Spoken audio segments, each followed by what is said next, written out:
Good morning, folks, and we are back on the plots. Now, there's plenty of fun. First thing I'm doing today is I'm draining down one of my water butts. I'm emptying my butt, and I'm going to be swapping over the one that I'm emptying for a new one that I got last week off Chris, a freebie. I'll show you why. So as you can see, the water comes off the tiki hut roof, down the pipe, and into the butt number one. Then it flows then through into butt number two, butt number three. And these are all kind of in alignment, but this one has always been a little bit lower than these three, whereas this one is the same height, the new one, although slightly different colour, is the same height as these. So I'm having to drain this one down, and I'm going to move this one over to this little spot on the end and then put this one in its place, and that way they'll sort of run in a more or less parallel relay into each other, and then from that one, because that one is going to be lower, that'll drop down in a similar fashion to that. Do you get me? I hope so. I nearly get myself there.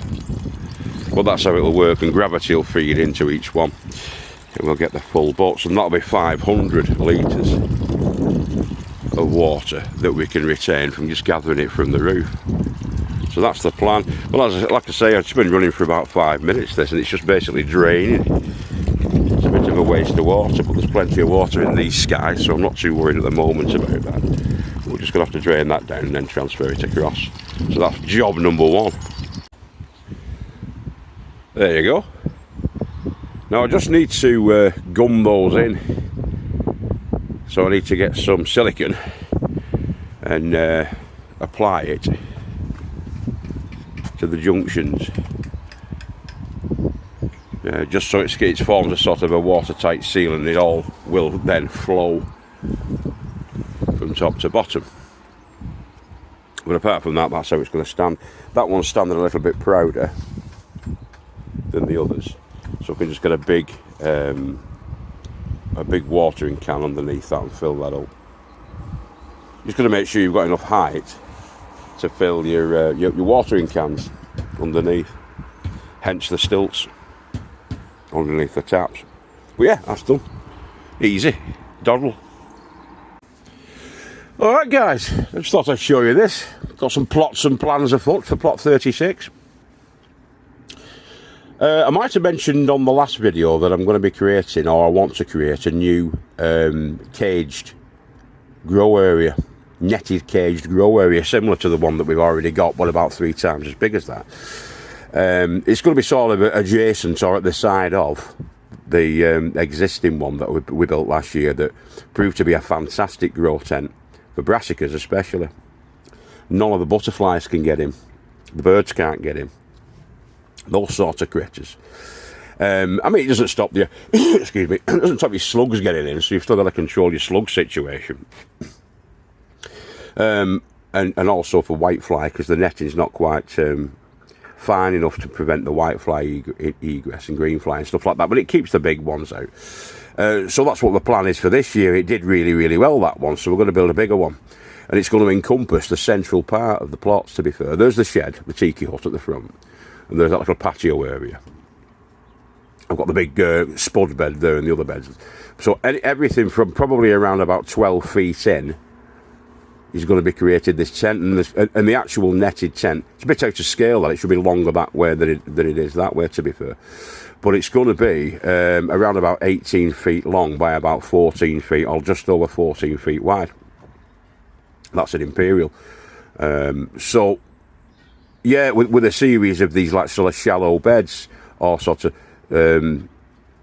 slim beds 2 feet wide, going all the way around the perimeter there, and then the other ones again 2 feet by probably around about 8 to 10 feet inside, probably about 8 feet actually, so that'd be 8 feet by 2 feet, series of 3 beds, and then a perimeter bed going all the way around, several access points as you can see there. But that's the plan. That's the plan. I'll take you out on the plots and let you have a look in at the state of play at the moment, if you like. But yeah, this is a request. You put these requests into the allotment committee, and as long as it's robust enough and they're happy with it, which this will be, because it'll be 2x2 framing, all screwed together with the 3.5-inch deck screws, as you can see there. It'll stand about 7 feet high, with slight pitches to the roofs as well. There's going to be 2 slight pitch roofs, just in case you get snowfall at the back. Hello! Hang on a minute. Apologies for that, guys and gals. We had a pair of interlopers on the plots. Very strange. Somebody's left, well, they hadn't left it open, but they'd left it unlocked on that top gate. It's very strange. Anyway, they'd got the names down for the plot, and they just came in to see one of the committee guys. I said, oh, I think everybody's off. Just walked them up to the top there where the top shed is and escorted them out. Interlopers. Anyway, I'll crack on. So yeah, I've just keep growing my heads down as ever. I've just posted my request, my permission request, up at the top shed while I walk them 2 lads up there. But it's going to be similar to that, but obviously about 2.5 to 3 times as big as that. Yeah. Okay. It's going to be slightly longer. These are the existing beds as we've got now, and this is going to be the area. Now I don't have my tape measure with me today, unfortunately, so I'm going to pace it out and say that each step is 3 feet.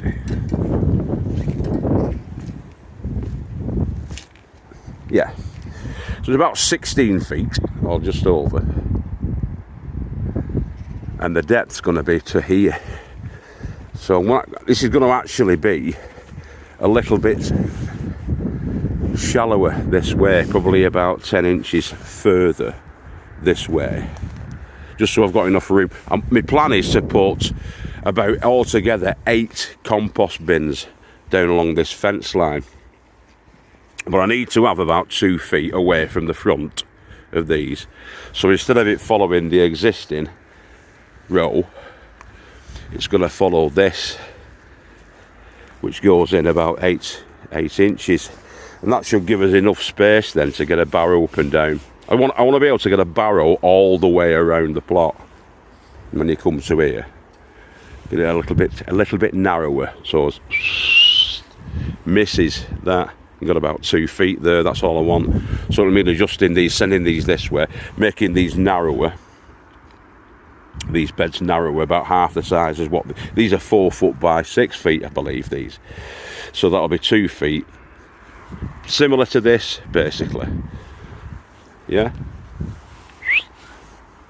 And then another one along here, similar to, well, it's what this was on the plan there. That's what it'll be basically, on what's on the plan there. But looking at that looks quite. That doesn't look like 14 feet, does it? That looks a little bit long. How wide are these plots? I thought they were like 18 feet wide. Maybe they're more than that. They might be 20. Anyway, that's how it'll look. That was a bit of a squeaky voice then. Anyway, that's how it'll look. So I'll have a good 3 feet here, bearing down to about 2 feet just to pass those compost bins, and they'll be all the way down there, the composting bins, because every weed I'm going to do like Joe does next door. Every weed he gets, he puts them into compost bins, but it'll obviously mean I'm going to have to get more compost bins to fill up with the vegetable matter, and then anaerobically, i.e. without her, they'll slowly rot down inside those, and then we can use them for topping up the beds and be self-sufficient as much as we possibly can. That's the idea for this year. But yeah, so it's going to come about, like I say, about 3 feet away from the fence, enough space around the sides, get it all nice and neat and straightened up down there, and that'll be the size of it. It'll come to here, the cage. The caged area will be from that sort of that corner, the front, across, and like that, all this space here, with a couple of pitched roofs, so allow the snowfall. I think. It'll be sturdy enough anyway. Like I say, the only thing is, if you get a heavy snowfall with the flat roof ones, it can be a little bit precarious, shall we say, for collapse, because that needs to be strengthened up. Either that, or you can just strengthen them up if you like, you know, put more spars across, which I may well do on this one this year. Put more spars across the top to give it that extra strength, and then when the snow comes on, you know, providing it doesn't last for ages and sits on top of there getting deeper and deeper and deeper, and you know, so it's about which you won't do. It'll only get to about like 10 inches or something like that cover.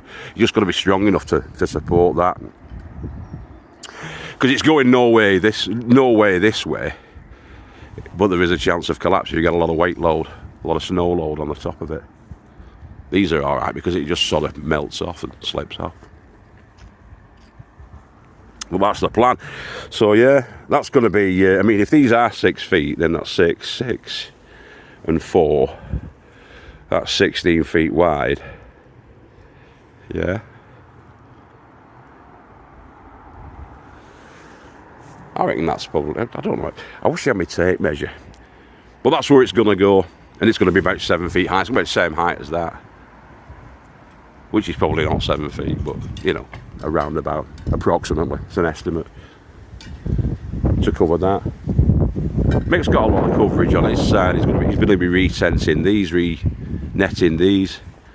And like I say, it's just better. It's just better for keeping the pesky pests off your crops. Joe does a lot of open planting, as you can see. He's got the polytunnel and the greenhouse there, a couple of greenhouses, but most of his stuff's open planted. But he does have the hoop net system on, which is okay. But I like the walking setup that you've got with the cages. I prefer that, and you can grow taller plants. You can get your peas and beans into these then, when they're at a height like that, and covered, and keep the birds off them. That's the plan.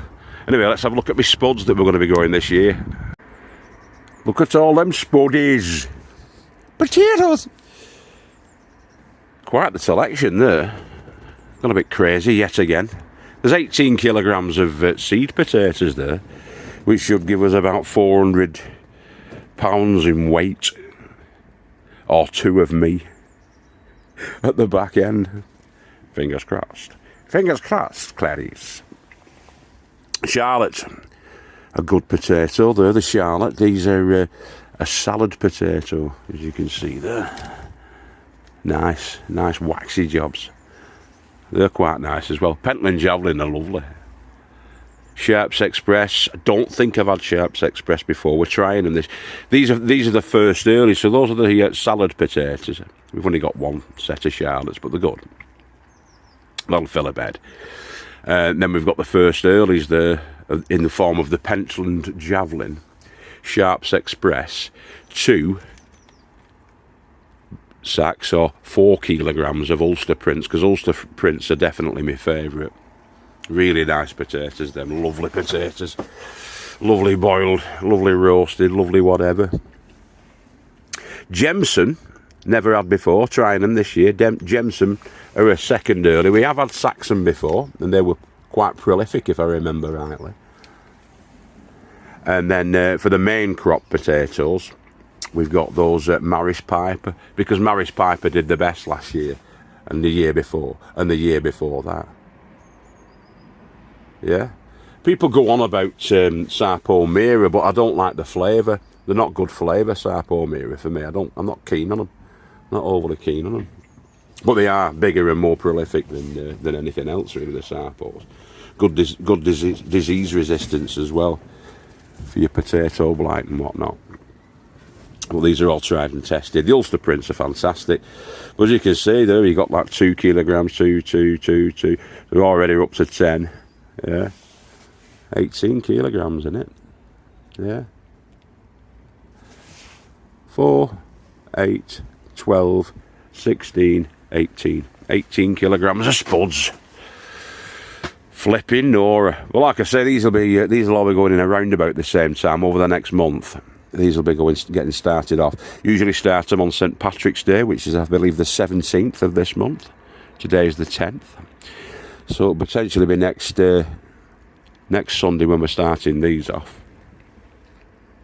But yeah, can't wait. I'm going to start getting them into the egg crates there, just to see what the chittage is. In fact, I'll do that now, eh? So we have Sharps Express first earlies there. They're all bursting the britches, these, if you look at them. Them Pentlands are not as far along, obviously. And I don't know why, but the Sharps Express are, and look at these Ulster prints. That's triffids. Going to be very, I have to be very careful when I'm actually planting these, because these are going to be snapping off. If you're not careful, you're going to be very, very delicate with them when I'm planting these in, because they are well along. They're a little bit too far gone, really, these. So next Saturday, I'll have to put them in the day before St Patrick's Day, and I'm going to have to be very careful when I'm putting it. And same with these here. Look at these Jemson second earlies, Saxon. Bit of a mixed bag with the Saxon second earlies, but again, they've got the chits. You want good stout chits, and these are looking a bit flimsy. Some of these are going to have to be delicately planted, definitely. And then we've got the Charlotte salad potatoes on the end. But yeah, quite a collection. And then I've run out of egg cartons, egg trays. But these Maris Piper, I can already see there are chits forming. Now the chit is where both root and stem come from. These are the roots coming off there at the base. It's not the eye of the potato, so it comes out from there. And they're called holms or something like that. Basically the stems that come up are called holms. And off from the holms, the spuds will grow. And the foliage will appear at the top. But you've got to be careful. See, if you plant them too early, hang on. Like I said, they come out from there. All come out from the same spot. So yeah, if you plant them too early, what you'll get is the late frosts. The late frosts will kill off the top growth and potentially either knock you back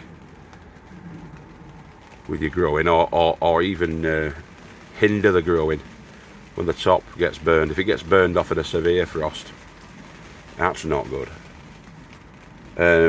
And they don't take very long to burst the surface. Now it's usually May before the frost dates end. It's something like the 19th of May.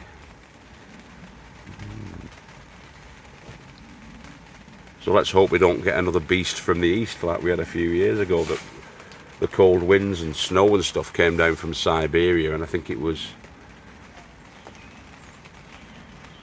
back end of April, that mid to late April, and devastated the potato crops. But we'll see how we get on. Just got to bury them quite deep, about 10 inches down, and then maybe clotch them over, which is putting a kind of a fleece over the top of them to keep those frosts from the foliage as it bursts through. As the horns come out, look, I call them horns, but I think it's holms of the potatoes come up, the stems burst through. I'm trying to leave about 2 or 3 chits on each of the spuds, each of the seed potatoes, 2 or 3 chits, 2 or 3 stems, and then we get quite a uniform growth. Then you can never predict it with spuds, though. You get what you get. It's always exciting when you're doing a potato reveal, just to see how lucky you've been or unlucky you've been. Fingers crossed. Right, we'll crack on. Anyway folks, that's me for today. I'm going to get myself off and get some dinner. If I don't see you through the week, I'll see you through the window. This has been Guru Muffinda. I'm signing out. Keep growing with your heads down, take care of one another and yourselves. And remember, we love you all. Back on next week, we're going to be starting off the peas. The early onward peas.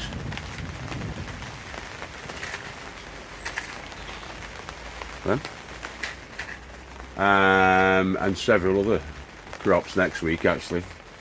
All of these are going to be sort of ready now for starting off. Start off with the beetroot, I think. March is a good time for sowing your seeds, March into April. So that's the main thing that we're going to be up to these next few weeks. But it's going to be a busy period. Okay, we're going to have plenty to do, including building that cage, repairing the roof on the tiki hut, repairing the roof on the black shed of death, because one of the sides on the black shed of death is knackered. One of the pitches, you can actually see through it. And then getting cracking with the weeding, because that's just around the corner. That train is never late, boys and girls. The weeding train is never late. Always on time. It's a fascist. It's a fascist, the weed. Always on time. Right, catch you later, guys. Have a good week. If I don't see you through the week, I'll see you through the window, as I say. And yeah, take care of one another. Peace, love, and happy Mondays. Namaste. Bye-bye now.